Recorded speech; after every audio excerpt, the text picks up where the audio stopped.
Okay, Frank. So if I start with Ricky Burns, you delivered the world title fight for him, his first world title fight. Nobody thought he could win it. In that time, he's taken a bit of stick with the various opponents. What does it mean to you personally to deliver this kind of fight for Ricky? Well, I don't know why he's taking any stick. You know, he's fought Castidis, he's fought Kevin Mitchell, all world ranked, all in the top 10. I don't know what anybody can moan about. I mean, you know, one minute he's not good enough.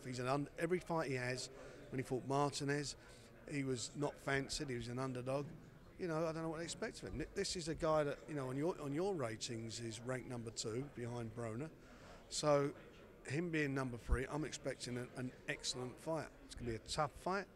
It's you know, Vasquez is a very awkward fighter to beat. I think we're in now 2013, so he hasn't been beaten since 2008. That's 5 years. And the guy who beat him was Alvarez, so that's no slouch, is it? You know, he's on points, so you know he's got a good chin. This is going to be a real test for him, a testing fight for him.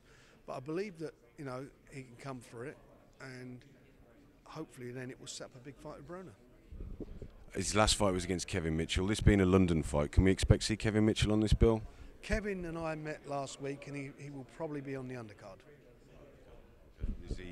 Is he optimistic about the future? Are you optimistic that he can get back to world title level? Because he's been not exposed, but he's been found wanting at that level twice now, hasn't he? Well, that's about him and his lifestyle. You know, all I can do is provide the opportunity. You know, and the rest of it's up to him. You know, I don't need to be telling him what he should do at this time of his career and this time of his life. You know, he's a man, he's an adult, he's a father of a couple of kids. If he don't know what to do now and what's expected of a fighter to get to the top, then he's never going to know. You know, we've had some quite frank discussions. So now it's the ball's well and truly in his court. We move on to Nathan Cleverly. Again, he's another fighter who's been criticised for some of his, and I know that's you know, something that's frustrated you, the criticism. Is there a danger? I mean, people within boxing know how tough Krasniqi is, but is there a danger that some of the more casual fans will be like, "Who's Krasniqi?" Well, they may do, but you got to look at the ratings. Most of the in the light heavyweight rankings, if you look at them, most of their names end in I or a Z or a Q because they're all Eastern Bloc fighters. Because they come from the Eastern Bloc and the public don't know them, don't make them bad fighters. You know, Nathan's fighting his mandatory defence. He's the guy who's in at number 1. It's been ordered, and he'll get on with it. But you know, I was looking at, you know, fighters of the years, the year award, or you know, the list of top fighters that Boxing News did, and I wonder why Nathan wasn't in there. They talk about the quality of his opponents. Well, you know, Tyson Fury's opponents any better than Nathan Cleverly's? I don't think they are. I mean, I looked at some of the guys that he's fought. Are they better than Nathan? And there's a few others there I can mention. But you know, Nathan Cleverly, he had a couple of injuries last year, so he had less fights than he should have done. But he's there, and he's you know, and this is without a doubt, I think, the biggest show this quarter in Britain by far. Prime time for the fans. You know, not got to sit up in the early hours of the morning to watch it. And all our guys have got a home advantage, and they're fighting. You know, they're fighting in ordered fights and fighting the best that's around. It holds. Am I right in thinking it holds about 8,000? And the whole arena will be open for tickets. Okay. Moving on to George Groves. He was on the cusp of a world title fight last year. Kind of fell through with injuries. He had another one who had an unlucky year. Is that the direction we're going in now with George Groves? A world title as soon as possible? Of course it is. You know, George is. There's no doubt about it. He's a quality fighter. Even in the couple of appearances he had last year.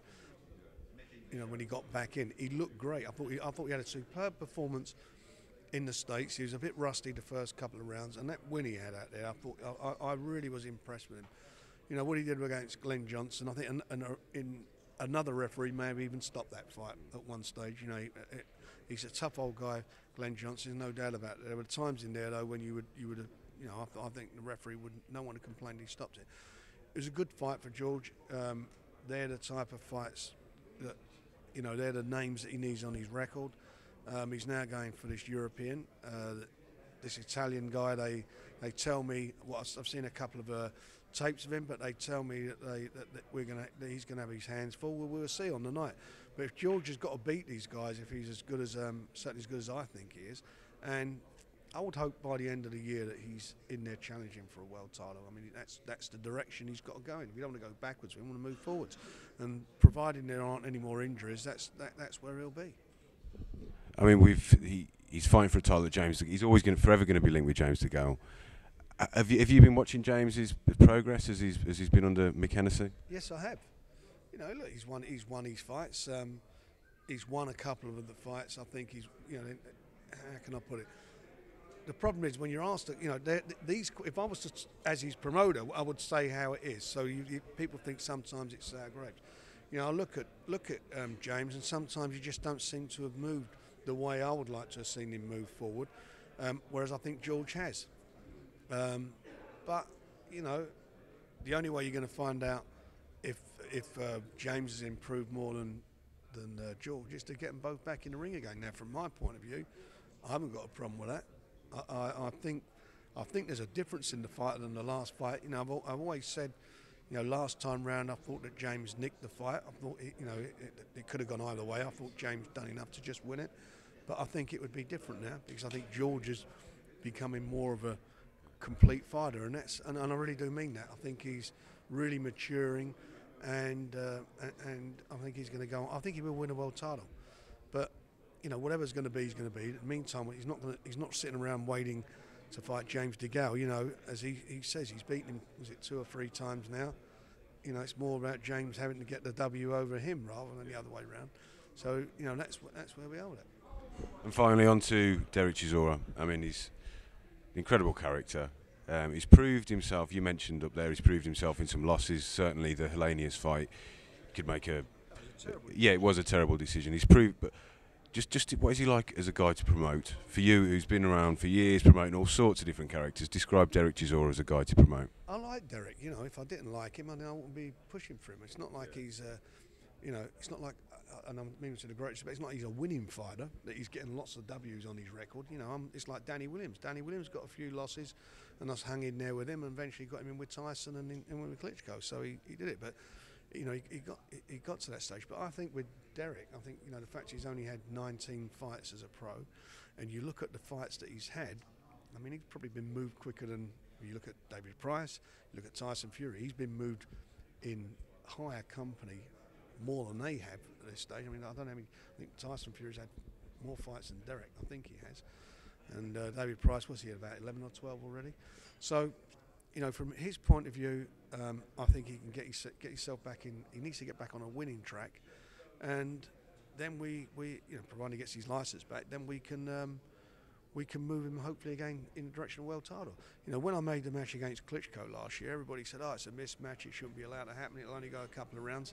Well, he gave Klitschko a lot of problems, and he won the last round. And he did give Klitschko a lot of problems. Had he had a bit more experience, a bit more grounding, you never know what would have happened. But one thing for sure with him, he's not frightened of anyone, and he was involved in the biggest promotion to take place in the UK last year, which was the promotion at West Ham with David Hay. You know, and whilst that lasted, that was an exciting heavyweight fight, as good as heavyweight fighters you're going to see. You know, he clipped David in the 3rd round, and David, you know, he hurt him. So, you know, with Derek that he's capable of it.